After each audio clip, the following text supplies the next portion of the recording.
Қайырлы күн, сіздермен Айгерім Жарылғасын. Мен сіздерге қазір біздің компания MW Life-тың басты ұсынатын қызмет түрінің ең негізгісі Life Experience туралы айтпақшымын.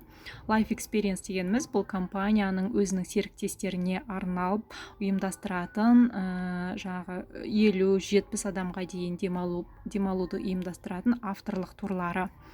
Life Experience біздің платформада осылай шығып отырады. Мысалы қараңыз, ай сайын 2-3 осындай ұсыныстар шығып отырады. Мысалы Барселонада міне Life Experience марттың наурыз айында болады. Осы 20-шы жылы билеттердің бәрі сатылып кетті.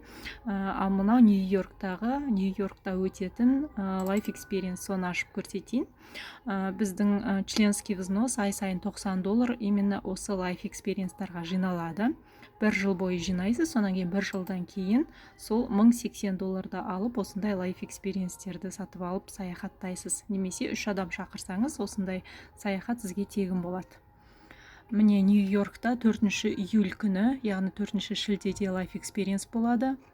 Қараңыз, 4 күн, міне 4 күн, 3 түн. 2-5 шілденің аралығында максимум 50 адамға дейін серіктестер дүние жүзінен барып демалады. Не қараңыз, бәрін жазып қойған. Мұнда не кіреді? Все включено деп айтамыз ғой. Міне не кіреді, қараңыз. 3 ночи в гостинице, бесплатный завтрак, Life Experience хосты, жаңағы қонақ үйде тұрасыз, приветственный подарок, встреча. 4 шілде күні фейерверк круизға барасыздар, фейерверк көресіздер, посещение вершины скалы дейді, міне таудың шыңына шығады, апарады, экскурсия, дополнительный сюрприз, тағы да ручной баннер, сосын памятный браслет. Не осындай все включено, осындай керемет, осындай қонақ үйде демаласыздар. Life Experience Нью-Йорктағы.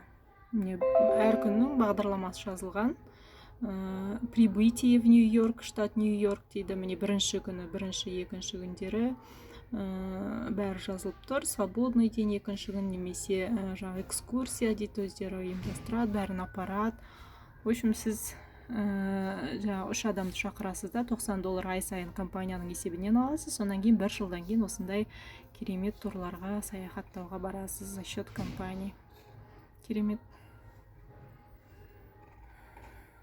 Қош келдіңіздер командамызға.